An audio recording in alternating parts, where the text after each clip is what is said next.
অৰুণোদয় 3.0 অৰ্থাৎ অৰুণোদয় আমি প্ৰথম আৰম্ভ কৰিছিলোঁ 19 লাখ হিতাধিকাৰীৰে।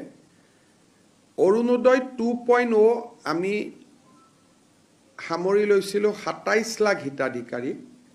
এতিয়া অৰুণোদয় 3 আমি সিদ্ধান্ত লৈছোঁ যে আৰু আমি প্ৰায় আপোনালোকে হিচাপ কৰিব লাগিব যে মই ফটক কৰি পূৰণ কৰি দিছোঁ।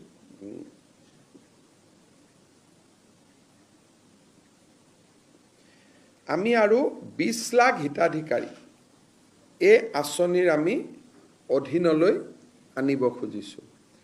যদি 20 লাখ হিতাধিকাৰীক এই আঁচনিৰ অধীনলৈ আনো, তেতিয়াহ'লে এই আঁচনিৰ অধীনত বেনিফিটেড পৰিয়ালৰ সংখ্যা 47 লাখলৈকে বৃদ্ধি পাব।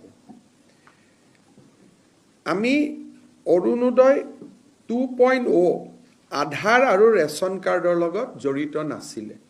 তাৰ কাৰণে মই যোৱাকালি পৰহি যেতিয়া উপায়ুক্তৰ সন্মিলন আৰম্ভ হৈছিল, মই কৈছিলোঁ যে কিছুমান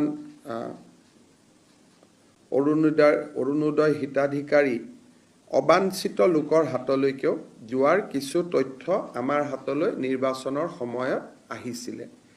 সেইকাৰণে এইবাৰ আমি সিদ্ধান্ত কৰিছোঁ যে অৰুণোদয় আঁচনিটো পাবৰ কাৰণে ৰেচন কাৰ্ড থাকিবই লাগিব। আৰু যদি ৰেচন কাৰ্ড কাৰোবাৰ থাকে, তেতিয়াহ'লে তাৰ আধাৰো থাকিব লাগিব।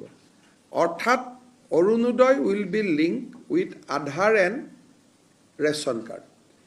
সেইকাৰণে বৰ্তমানলৈকে পাই থকা অৰুণোদয়ৰ হিতাধিকাৰী আৰু নতুনকৈ 20 লাখ যি হিতাধিকাৰী হ'ব, তাৰ কাৰণে এটা নতুন নিৰ্বাচনী প্ৰক্ৰিয়া এটা আৰম্ভ হ'ব। অৱশ্যে যেতিয়ালৈকে নতুন বেনিফিচিয়াৰী নিৰ্বাচন নহয়, তেতিয়ালৈকে পুৰণাসকলে অৰুণোদয় পাই থাকিব। কিন্তু যেতিয়া নতুন হিতাধিকাৰী হ'ব, বৰ্তমানে পাই থকা সকলোৱে নাপাবও পাৰে। যদি তেওঁলোকৰ ৰেচন কাৰ্ড নাই বা তেওঁলোকৰ আধাৰ নাই, তেতিয়া তেওঁলোকে নাপাবও পাৰে। অহা ছেপ্টেম্বৰ মাহৰ পৰা আমি অৰুণোদয় হিতাধিকাৰী 0.3ৰ কাৰণে অৰুণোদয় 0.3 এই হিতাধিকাৰী নিৰ্বাচনৰ প্ৰক্ৰিয়াটো আমি আৰম্ভ কৰিম। আৰু এই কামটো যাতে খুব সুষমভাৱে, কাৰণ অৰুণোদয় হিতাধিকাৰী প্ৰায় ডাবুল হৈ যাব, আজিতকৈ দুগুণ হৈ যাব। আজি 27 লাখ আছে, তেতিয়া প্ৰায় 47 লাখ হ'ব। ডাবুল নহ'ব, অকণমান ডাবুলতকৈ কম হ'ব। গতিকে এইবাৰ যাতে অৰুণোদয়ত প্ৰত্যেকটো ৰেচন কাৰ্ড থকা পৰিয়াল, প্ৰত্যেকটো হয়তো নহ'ব, 80% হ'ব। ৰেচন কাৰ্ড প্ৰায় 55 লাখৰ আছে, আমাৰ অৰুণোদয় 47 লাখ। কিন্তু যিহেতু অৰুণোদয়ত ক্ৰাইটেৰিয়া আছে, 4খন গাড়ী থাকিলে নাপায়, মন্ত্ৰী MLA পৰিয়ালে নাপায়, পঞ্চায়তৰ পৰিয়ালে নাপায়, সেইকাৰণে আমি ভাবিছোঁ যে 47 lakh will be a sufficient number যোগ্যজনক দিবৰ কাৰণে। আৰু তাৰ গোটেই নিৰ্বাচনৰ প্ৰক্ৰিয়াটো আমি ছেপ্টেম্বৰ মাহৰ পৰা আৰম্ভ কৰিম। তাৰ বিষয়েও জিলা উপায়ুক্তসকলৰ লগত পুংখানুপুংখভাৱে আমি আলোচনা কৰিম।